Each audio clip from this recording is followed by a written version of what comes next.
আচ্ছা, দেখো, চলতরিৎ গাণিতিক প্রশ্ন আমি যে অনেকগুলো পার্ট তোমাদের রেখেছিলাম, তো সেই পার্টের মধ্যে আমার মাঝে পার্ট ডি তুল্যরোধ নিয়ে যে অঙ্কটা, সেটা পার্টটা আমার বাকি ছিল। তো দেখো, তুল্যরোধ আমরা নির্ণয় করি দুটো সমবায়ের ক্ষেত্রে, একটা শ্রেণী সমবায়, একটা হচ্ছে সমান্তরাল সমবায়।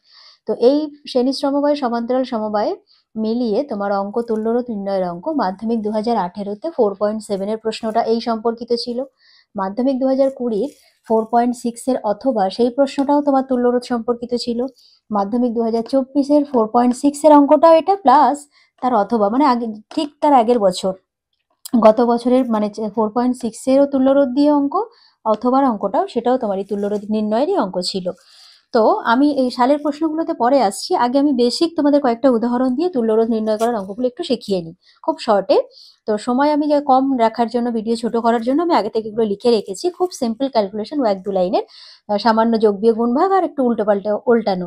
তো সেই জন্য আমি আগে থেকে করে রেখেছি, ক্যালকুলেশনটা তোমাদের বুঝতে অসুবিধা হবে না। দেখো, ফার্স্ট প্রশ্ন বলছে 2 ওহম, 4 ওহম আর 6 ওহম এই তিনটে রোধকে দেওয়া আছে, তারা শ্রেণী সমবায় রাখলে কিরকম তুল্যরোধ হবে, আর সমান্তরাল সমবায় রাখলে তুল্যরোধ কি হবে, সেটা নিয়ে তুমি নির্ণয় করো।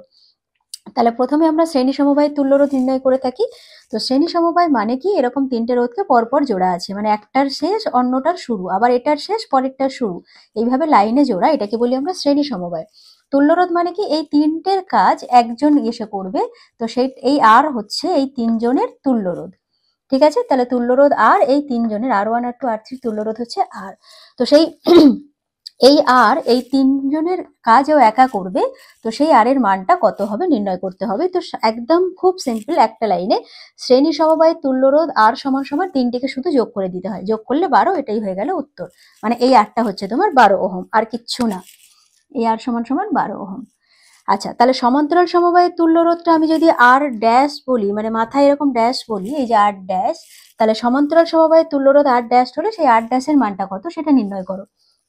সমান্তরাল মানে কি, সমান্তরাল মানে প্রথমটা দ্বিতীয়টা তৃতীয়টা প্রত্যেকটারই শুরু একই বিন্দু। দেখো, এ থেকেই তিনটে শুরু হয়েছে, A B, R1 R2 R3 প্রত্যেকটাই এ থেকে শুরু হয়েছে, আর প্রত্যেকটাই রোধ গিয়ে শেষ হয়েছে বি বিন্দুতে, একটা নির্দিষ্ট বিন্দুতে।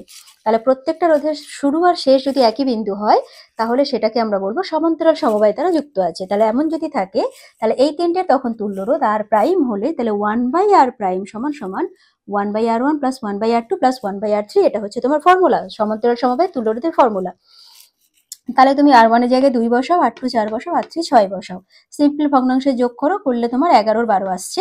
এটা কিন্তু দেখো 1/r1, তোমার দরকার কিন্তু শুধু R1, তাহলে 1/r1 সমান যদি 11 12 হয়, তাহলে আর প্রাইম, তাহলে আর প্রাইম যে তুল্যরোধটা সেটা সমান হচ্ছে, এটা উল্টে যাবে, এইটা বের করতে গেলে এটাকে উল্টে দিতে হবে, 1/r1 এর থেকে R1 পাচ্ছি, মানে এটার অনন্য, তাহলে এটাকে উল্টে দাও, 12 ভাগ করলে 1.09 ওহম, ব্যাস হয়ে গেল উত্তর। তাহলে এটা গেল 1.09 ওহম। তাহলে শ্রেণী সমবায়ে শুধু যোগ করে দিতে হয়, সমান্তরাল সমবায়ে অনন্যক করে যোগ করে উল্টে দিতে হয়। আচ্ছা, আরেকটা পরের প্রশ্ন দেখো, পরের প্রশ্নে তোমার তিনটে রোধকে দেওয়া আছে, 2 ওহম এখানে একটা, এদিকে 4 ওহম আর এদিকে 8 ওহম, এদের তুল্য রোধ তোমাকে বের করতে বলছে। তো তুমি দেখো, তাহলে এই প্রান্ত শুরু আর এই প্রান্ত শেষ, এই প্রান্ত দুটোর মাঝখানে রোধগুলো কিভাবে বিন্যস্ত আছে। তো প্রথমে তুমি দেখতে পাচ্ছ এই দুটো রোধের শুরু একটা শেষ একটা, এই দুটোকে দেখো, এর শুরু এখানে শেষ এখানে, একইভাবে তোমার 8 ওহম রোধেরও শুরু এই বিন্দু আর শেষ এই বিন্দু, তার মানে এই দুটো তোমার সমান্তরালে আছে। তাহলে আগে এই দুটোর জন্য তুমি একটা তুল্যরোধ বের করে নাও, তারপর তার সঙ্গে এটা শ্রেণীতে আছে।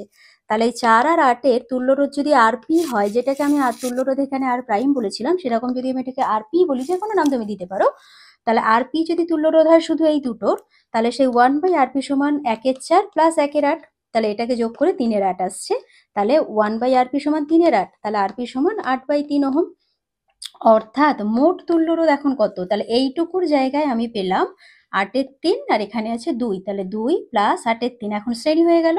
এটার সঙ্গে বাকি এটার তুল্যরোধ আমি যেটা পেলাম 8/3, সেটা তখন পরপর এরকম ভাবে জোড়া, তার মানে তখন এই 2 এর সঙ্গে বাকিটা যেটা 8/3 পেলাম, সেটা তখন শ্রেণী সমবায়ে আছে। তাহলে সেই জন্য তুল্যরোধ সমান সমান 2 যোগ 8/3 ওহম করলে 14/3, ভাগ করলে এটা চলে আসছে। বোঝা গেল?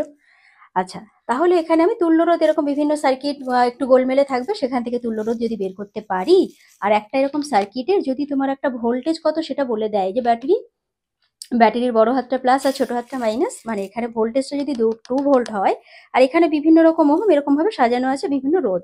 এখানে একটা 1 ওহম রোধ আছে, এটা 2 ওহম রোধ আছে, এখানে 2 ওহম আর 2 ওহম, এই রোধ দুটো তোমার সমান্তরালে আছে ঠিক এরকম, এই যে দেখতে পাচ্ছ। তাহলে এইখানে এই সংস্থায় প্লাস থেকে মাইনাসের দিকে, দেখো এই প্লাস থেকে মাইনাসের দিকে একটা তড়িৎ প্রবাহ মাত্রা কারেন্ট হচ্ছে এই বদ্ধ সার্কিটের মধ্য দিয়ে। তাহলে সেই তড়িৎ প্রবাহ মাত্রা আইটা কত তোমাকে এখানে বের করতে বলেছে। তুমি কি করবে? ভোল্টেজ তুমি জানো, আগে তুল্যরোধ বের করা তোমার কাজ।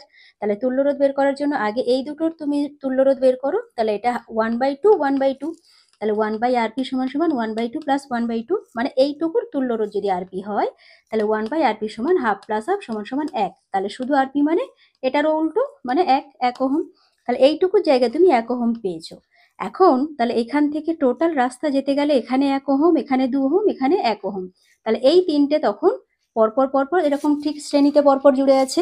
তাহলে তখন মোট তুল্যরোধ সেই এখানে যে 1 পেয়েছি সেটা প্লাস এই 2 প্লাস 1, তাহলে 1 প্লাস 2 প্লাস 1 ওহম সমান সমান 4 ওহম। তাহলে আমি সংস্থাটার তুল্যরোধ পেয়ে গেলাম, আমি সংস্থাটার ভোল্টেজ জানি, তাহলে তড়িৎ প্রবাহ মাত্রা আই কত আমরা ওহমের সূত্রের ডিটেলস অঙ্ক আগে জেনে গেছি, করে ফেলেছি। তো সেইখান থেকে তোমার ভি ইকুয়াল টু আই আর, অর্থাৎ আই সমান সমান ভি বাই আর, ভোল্টেজ 2 বসিয়ে দাও আর আর 4 বসিয়ে দাও, দিলে এটা কাটাকাটি করে হাফ অ্যাম্পিয়ার হয়, হাফ মানে 0.5 অ্যাম্পিয়ার, তাহলে তড়িৎ প্রবাহ মাত্রা হচ্ছে 0.5 অ্যাম্পিয়ার। হ্যাঁ, হয়ে গেল। তাহলে এইরকমই সহজ অঙ্ক তোমাদের দিয়ে দেয়। তো আরো একটু আমি এই প্রশ্নগুলো আলোচনা করে 2 একটা অঙ্ক আর একটু দেখিয়ে নিই।